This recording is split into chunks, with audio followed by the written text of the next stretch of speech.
বন্ধুরা, আগামীকাল মঙ্গলবার এই অলৌকিক বন্দনাকারী শিকড় যদি আপনি সাথে রাখেন, তাহলে আপনার জীবনে সুখ শান্তির পাশাপাশি টাকা পয়সার বন্যা বইবে। হ্যাঁ বন্ধুরা, আপনারা একেবারে ঠিকই শুনছেন। এই অলৌকিক বন্দনাকারী শিকড় যে ব্যক্তি সাথে রাখে, সেই ব্যক্তি ধনী হয়ে যায়। বিশ্বাস না হলে আপনি নিজেই নিয়ে এসে দেখুন। আমি আপনাদেরকে সুনিশ্চিতভাবে বলতে পারি, যেখান থেকে হোক না কেন আপনাদের হাতে প্রচুর পরিমাণে অর্থ আসবে। তাহলে দীর্ঘদিন ধরে আটকে থাকা কাজ যেমন আপনার জীবনে পূর্ণ হয়ে যাবে, ঠিক তেমনি আপনার জীবনে সাফল্য থাকবে অনিবার্য এবং অর্থ আসতে বাধ্য। হ্যাঁ বন্ধুরা, আপনারা একেবারে ঠিকই শুনেছেন। আজ আমি আমার এই ভিডিওর মাধ্যমে এমন একটি গাছের মূল বা শিকড়ের কথা বলবো, যেটি আপনি যদি মঙ্গলবারের মতো দিনে যদি আপনি ধারণ করতে পারেন, তাহলে আপনার দুর্ভাগ্য দূর হয়ে গিয়ে অখণ্ড সৌভাগ্যের অধিকারী হবেন। হ্যাঁ বন্ধুরা, যদি আপনার কোনো কাজে সফলতা না থাকে, যদি বারংবার বাধার মুখে সম্মুখীন হতে হয়, তাহলে এই গাছের মূল ধারণ করার ফলে আপনারা হনুমানজির আশীর্বাদে আপনারা সেই বাধা ও সংকট থেকে আপনারা মুক্তি পাবেন এবং আপনারই জীবনে সফলতা থাকবে। তাই এই প্রসঙ্গে বিস্তারিত জানার আগে আপনাদের বলে রাখি, আপনি যদি আমাদের এই চ্যানেলে নতুন হয়ে থাকেন, তাহলে চ্যানেলটি অবশ্যই সাবস্ক্রাইব করুন এবং পাশে থাকা নোটিফিকেশন বেল আইকনটি ক্লিক করুন। কারণ আমি বিভিন্ন প্রকার তন্ত্র মন্ত্র, বশীকরণ, টোটকা, বাস্তু টিপস, জ্যোতিষশাস্ত্র, পুজো আরাধনা এবং ব্ল্যাক ম্যাজিক করা নিয়ে নিত্য নতুন ভিডিও আপলোড করে থাকি, যা প্রয়োগ করার মাধ্যমে আপনার জীবনে থাকা সকল প্রকার সমস্যার সমাধান হয়ে যাবে। চলুন এবার মূল আলোচনায় প্রবেশ করা যাক। তবে বন্ধুরা, মূল আলোচনায় প্রবেশ করার আগে হনুমানজির নাম স্মরণ করে জয় হনুমানের জয় লিখে কমেন্ট অবশ্যই করবেন। বন্ধুরা, আপনারা প্রত্যেকেই জানি যে মঙ্গলবার হলো হনুমানজির বার এবং এই হনুমানজি হলেন এই কলিযুগে কালজয়ী এবং অমরত্বের একজন দেবতা। বন্ধুরা, আমরা প্রত্যেকেই জানি যে মাতা সীতা ও রামচন্দ্রের আশীর্বাদে হনুমান আজও অমর হয়ে আছেন এবং শত শত কোটি কোটি ভক্তজনের মাঝে তিনি আজও শ্রেষ্ঠ। তাই নতুন মাস যাতে সুন্দর কাটে, হনুমানজির আশীর্বাদ যাতে আমাদের ওপরে থাকে, তাই প্রত্যেকের কিন্তু কালকের দিনে এই নিয়মগুলি মেনে হনুমানজির আশীর্বাদ গ্রহণ করা উচিত। কারণ যার ওপরে হনুমানজির আশীর্বাদ থাকে, তার কেউ কোনোদিনও ক্ষতি করতে পারে না। কারণ হনুমানজি হলেন এই কলিযুগের কালজয়ী। তাই বন্ধুরা, সকল বাধা বিঘ্নের নাশ করতে এইভাবে অবশ্যই পালন করুন। দেখবেন হনুমানজির আশীর্বাদও কি পায় আপনাদের নতুন মাস এবং নতুন বছর অর্থ, সুখ, শান্তিতে ভরিয়ে দিয়েছে। তাই অবশ্যই বন্ধুরা, আপনারা ভিডিওটি পুরো দেখুন। তাই চলুন এইবার আমরা জেনে নিই যে এই মহামঙ্গলবারে কোন কোন উপায়গুলি করবেন। নাম্বার 1, বন্ধুরা, এই মঙ্গলবার আপনারা সকাল সকাল ঘুম থেকে উঠে স্নান করে শুদ্ধ বস্ত্র পরিধান করে তুলসী গাছে জল নিবেদন অবশ্যই করবেন এবং তুলসী মায়ের কাছে প্রণাম করে তুলসী মন্ত্র উচ্চারণ করে 3টি তুলসী পাতা আপনারা সংগ্রহ করে নেবেন এবং প্রতিদিন আপনারা যেভাবে আপনাদের ঠাকুর ঘরে প্রতিদিন নিত্য সেবা করেন, ঠিক সেভাবেই আপনারা নিত্য পুজো করে সেই 3টি তুলসী পাতাকে প্রভু নারায়ণের পায়ে অর্পণ করে দেবেন এবং প্রভু শ্রী হরিকে প্রণাম করে পুনরায় ওই 3টি পাতাকে তুলে নেবেন এবং বজরংবলীর বুকে 3টি তুলসী পাতা রেখে দেবেন। বন্ধুরা, এখানে আরও একটি বিষয় আপনাদেরকে জানিয়ে রাখি যে আপনারা কিন্তু এই ক্রিয়াটি করার সময় অবশ্যই ধূপ এবং প্রদীপ প্রজ্বলিত করবেন এবং চেষ্টা করবেন একেবারে নিখুঁত অক্ষত তুলসী পাতা নিবেদন করার। কোনো রকম ছেঁড়া ফাটা পোকা খাওয়া তুলসী পাতা আপনারা ভুল করেও অর্পণ করবেন না। এবং সকালের পুজো আরাধনা শেষ করার পর সন্ধ্যার সময় আপনারা ধূপ দীপ সহযোগে আরতি করবেন এবং সন্ধ্যা আরতি করার পর ওই পাতাগুলি নিবেদন করার পর হনুমানজিকে ভক্তি ভরে প্রণাম করে ওনার বুক থেকে ওই 3টি তুলসী পাতাকে আপনারা কিন্তু সংগ্রহ করে নেবেন এবং সেটিকে আপনারা যেখানে টাকা পয়সা রাখেন, যেখানে আপনারা আপনাদের ইম্পর্টেন্ট ফাইলপত্র রাখেন বা কোনোরূপ পবিত্র স্থানে, সেখানে 2টি তুলসী পাতা আপনারা কিন্তু রেখে দেবেন এবং পড়ে থাকা অবশিষ্ট ওই 1টি তুলসী পাতা আপনারা কিন্তু খেয়ে নেবেন। এটি হলো আপনাদের প্রথম কাজ। এবং দ্বিতীয়ত, ওই 3টি তুলসী পাতার মধ্যে যে কোনো একটি তুলসী পাতা আপনারা কিন্তু আপনাদের নিজের মানিব্যাগে রেখে দেবেন। 1 সপ্তাহ পর মঙ্গলবার দিন এইভাবে একই নিয়মে মঙ্গলবার দিন পুনরাবৃত্তি ঘটাবেন। তবে মনে রাখবেন যে এই তুলসী পাতা শুকিয়ে গেলে মানিব্যাগ থেকে তা ফেলে দেবেন, অর্থাৎ শুকিয়ে যাওয়া তুলসী পাতাটি আপনারা আপনাদের মানিব্যাগ থেকে বার করে কোনো প্রবাহিত নদীতে ভাসিয়ে দেবেন এবং নতুন তুলসী পাতা দিয়ে এই ক্রিয়াটি করে আবার পুনরায় একটি তুলসী পাতা রেখে দেবেন। বন্ধুরা, যে কোনো মঙ্গলবার দিন এই উপায় বা ক্রিয়াটি একবার করে দেখুন। অতি অবশ্যই হনুমানজির কৃপায় আপনারা বিভিন্ন কাজে সফলতা পাবেন, জীবনে সুখ শান্তি লাভ করবেন, আর্থিক সমস্যা থেকে মুক্তি পাবেন এবং ছোটখাটো বিপদ আপদ থেকেও আপনারা সুনিশ্চিতভাবে রেহাই পাবেন। বন্ধুরা, এই উপায় বা ক্রিয়াটি করার জন্য আপনাদের একটি টাকাও খরচ করতে হবে না। শুধু মনে বিশ্বাস রেখে এই উপায় বা ক্রিয়াটি করবেন, ফলাফল আপনারা জীবনে অতি অবশ্যই পাবেন। তুলসী আমাদের ধর্মের সবচেয়ে পবিত্র বলে বিবেচিত হয়। কথিত আছে যে শুধুমাত্র তুলসীর পূজা করলেই আপনার সমস্ত সমস্যার সমাধান হতে পারে।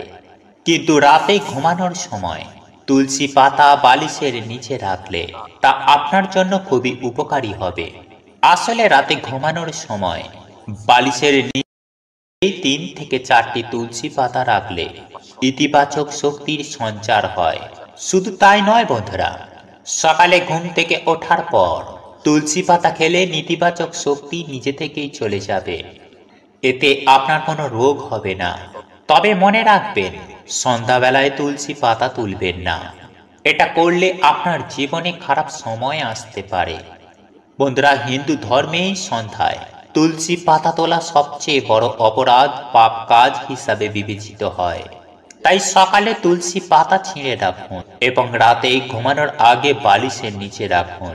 2. ময়ূরের পালক। বন্ধুরা, ইতিবাচক শক্তি পেতে এবং সাফল্য পেতে আপনার বালিশের নিচে একটি ময়ূরের পালক রাখতে হবে। এর প্রভাব খুব উপকারী বলেই প্রমাণিত হয়।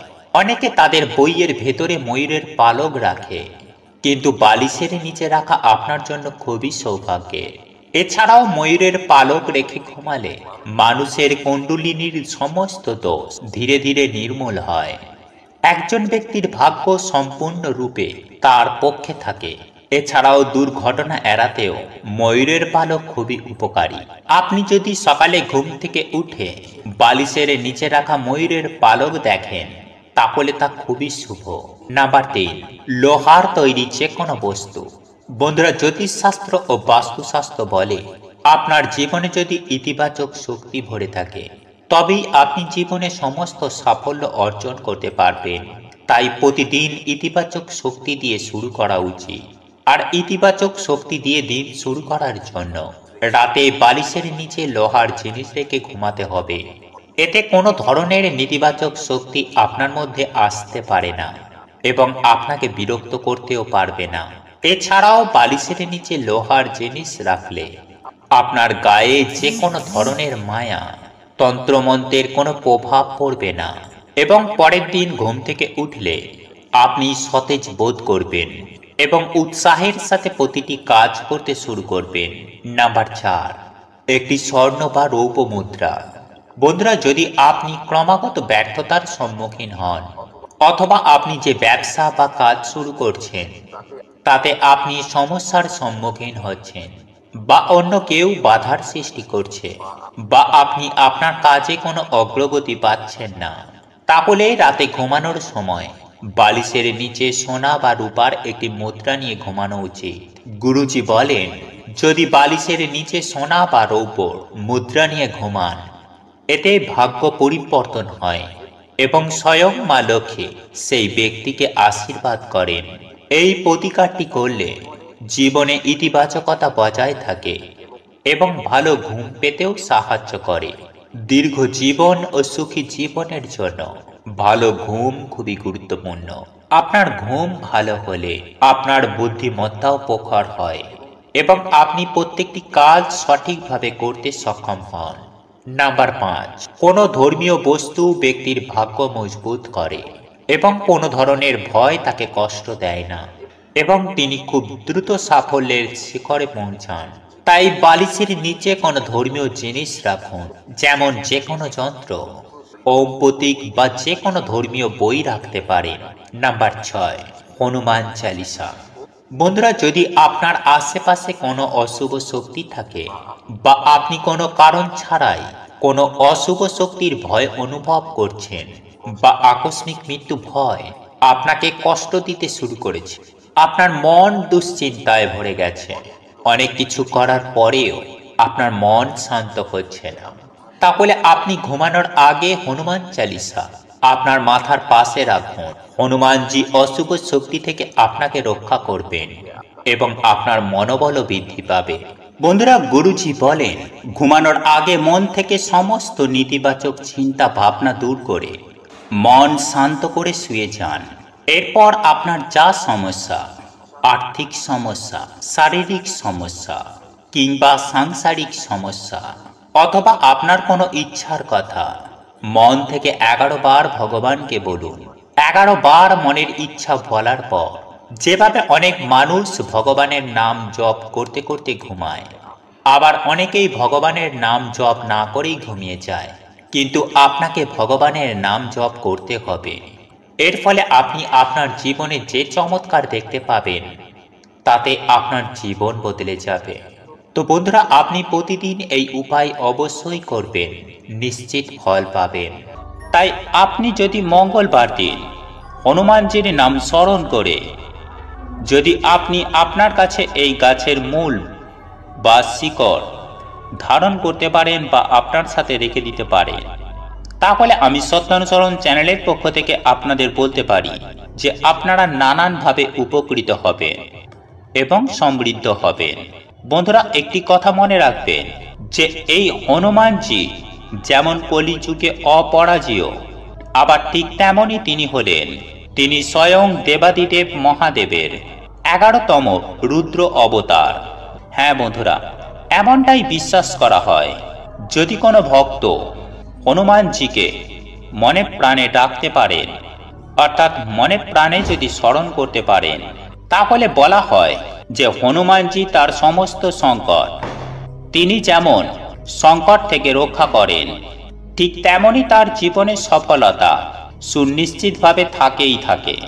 বন্ধুরা, আমরা অনেক সময় দেখে থাকি যে আমাদের অনেক কাজ দীর্ঘদিন ধরে আটকে থাকে, কোনো মতেই সেই কাজটি সম্পূর্ণ হতে চায় না বা প্রচণ্ড পরিমাণে বাধা অতিক্রম করতে হয়। তাদের উদ্দেশ্যে আমি এমন একটি গাছের কথা বলবো, যে গাছের মূলটি আপনি সঠিক নিয়মে যে কোনো পুরুষ বা ধরুন মহিলারা যদি ধারণ করতে পারেন, তাহলে তার জীবনে সুনিশ্চিত সফলতা আসবেই আসবে। হ্যাঁ বন্ধুরা, হনুমানজির আশীর্বাদে তার জীবন ধন্য হয়ে যাবে। আর আমি সবার প্রথমেই বলি যে আপনাদের কোন গাছের মূল বা শিকড়টির কথা বলবো। বন্ধুরা, আপনারা নিশ্চয়ই শ্বেত অপরাজিতা গাছের নাম শুনেছেন। আর এই শ্বেত অপরাজিতা গাছের মূল আপনাকে ধারণ করতে হবে। আর শুধুমাত্র এই শ্বেত অপরাজিতা গাছের মূল ধারণ করলেই হবে না, আপনাদের কিন্তু সঠিক নিয়মে ধারণ করতে হবে। বন্ধুরা, আপনারা প্রত্যেকেই জানি যে সাধারণত দুই ধরনের অপরাজিতা ফুলের গাছ হয়ে থাকে। একটি হলো নীল অপরাজিতা ফুলের গাছ এবং অপরটি হলো শ্বেত অপরাজিতা ফুলের গাছ। এবং আপনারা এও জানেন যে মা দুর্গা এবং দেবাদিদেব মহাদেবের পছন্দের একটি অন্যতম ফুল হলো এই নীল অপরাজিতা। আর এই অপরাজিতা ফুল দেবাদিদেব মহাদেব পছন্দ করার কারণে এই ফুল হনুমানজিরও অত্যন্ত পছন্দের। বন্ধুরা, আপনারা জানেন যে এই শ্বেত অপরাজিতা গাছের মূল আপনারা কিন্তু খুব সহজেই পেয়ে যেতে পারেন, কিন্তু এই গাছের মূল আপনাকে সঠিক নিয়মে ধারণ করতে হবে। তাই আমি সবার প্রথমেই বলি আপনাকে কি করতে হবে। বন্ধুরা, আপনারা যে কোনো মঙ্গলবার দিন সকাল সকাল ঘুম থেকে উঠে স্নান পর্ব সেরে নিয়ে আপনাকে যে কাজটি করতে হবে সেটি হলো, আপনি আপনার বাড়ির মধ্যে যেভাবে নিত্যদিন পুজো আরাধনা করেন ঠিক সেভাবে পুজো আরাধনা হয়ে যাবার পর আপনি যে শুদ্ধ বস্ত্র পরিধান করে থাকবেন সেই শুদ্ধ বস্ত্র পরিধান করেই আপনাকে কিন্তু এই শ্বেত অপরাজিতা গাছের মূল সংগ্রহ করতে হবে। তবে সেক্ষেত্রে কতকগুলো বিষয় আপনাকে খেয়াল রাখতে হবে। আর তা হলো, আপনি এই শিকড় বা মূল সংগ্রহ করার সময় আপনি কারো সাথে কোনোরূপ কথা বলবেন না। ঠিক তেমনই আপনি মনের মধ্যে কোনো রকম খারাপ চিন্তা বা দুশ্চিন্তা বা অস্থিরতা বা চঞ্চলতা আপনি আপনার মনের মধ্যে আনবেন না। আপনি এক মনে হৃদয়ের অন্তর থেকে বিশ্বাস করে আপনাকে এই কাজটি করতে হবে। এবং আপনি যে কারণে এই মূল বা শিকড় ধারণ করতে যাচ্ছেন আপনি মনে মনে চিন্তা করুন যে 3 দিন 3 রাতের মধ্যেই আপনার সেই কাজ সম্পূর্ণ হয়েছে। বন্ধুরা, একই সঙ্গে আপনাকে আরও একটি বিষয় মাথায় রাখতে হবে, আর তা হলো এই প্রক্রিয়াটি করার সময় আপনাকে যেন কেউ না স্পর্শ করে বা আপনি কাউকে কোনোরূপ স্পর্শ করবেন না। এই বিষয়টিও আপনারা অতি অবশ্যই খেয়াল রাখবেন। বন্ধুরা, আপনারা যখন শ্বেত অপরাজিতা গাছের গোড়ায় যাবেন তখন এক নিঃশ্বাসে অপরাজিতা গাছের মূল সংগ্রহ করবেন এবং আপনাকে নিতে হবে 1 গাঁট মাপের 2টো টুকরো এবং সেই 2টো মূল আপনি সোজা আপনার বাড়িতে নিয়ে চলে আসবেন। তারপর আপনার কাজ হলো সেটিকে ভালো করে গঙ্গা জলে ধৌত করে আপনি সাদা বা লাল শালু কাপড়ে মুড়ে আপনি হনুমানজির অথবা দেবাদিদেব মহাদেবের চরণে নিবেদন করবেন। তারপর আপনি হনুমানজির উদ্দেশ্যে পুজো আরাধনা করবেন এবং যদি আপনাদের পক্ষে সম্ভব হয় তাহলে হনুমান চালিসা পাঠ করতে কখনোই ভুলবেন না। আর যদি আপনার পক্ষে সেটা সম্ভব না হয় তাহলে আপনি 2 হাত জোড়ো করে এই মন্ত্রটি জপ করুন। আর এই মন্ত্রটি হলো জয় শ্রীরাম জয় হনুমান। হ্যাঁ বন্ধুরা, এই 2টি শব্দ আপনারা 108 বার বলতে থাকুন। তারপর 108 বার বলার পর ধূপ ধুনো প্রদীপ জ্বালিয়ে হনুমানজির আরতি করুন এবং সেই সঙ্গে লাড্ডু নিবেদন করুন। তারপর সন্ধ্যার পর বা সন্ধ্যা বেলায় বাড়িতে সন্ধ্যা দেওয়ার পর সেই লাল বা সাদা শালু কাপড়ের মধ্যে যে 2 টুকরো মূল রেখেছিলেন আপনারা সাদা সুতো দিয়ে সেই মূল দুটিকে বাঁধবেন। আর এই সাদা সুতো আপনাকে আগে থেকেই সংগ্রহ করে রাখতে হবে এবং ছেলেরা হলে ডান হাতে এবং মেয়েরা হলে বাম হাতে ধারণ করবেন। আর যদি আপনাদের হাতে বাঁধতে কোনো রকম অসুবিধা হয় তাহলে আপনারা আপনার সঙ্গে সর্বদা যে জিনিসটি রাখেন অর্থাৎ আপনার মানি ব্যাগে আপনারা সদা সর্বদাই তাতে রেখে দিন। এর ফলে আপনাদের যে আটকে থাকা কাজ সেই আটকে থাকা কাজ যেমন সম্পূর্ণ হবে ঠিক তেমনি আপনার সামনে যখনই যাই বিপদ বা বাধা আসুক না কেন সেই বিপদ বা বাধা থেকে স্বয়ং হনুমানজি আপনাদের রক্ষা করবেন এবং প্রত্যেকটা জায়গায় প্রত্যেকটা মুহূর্তে সফলতা সুনিশ্চিতভাবেই আপনার জীবনে মিলবেই মিলবে।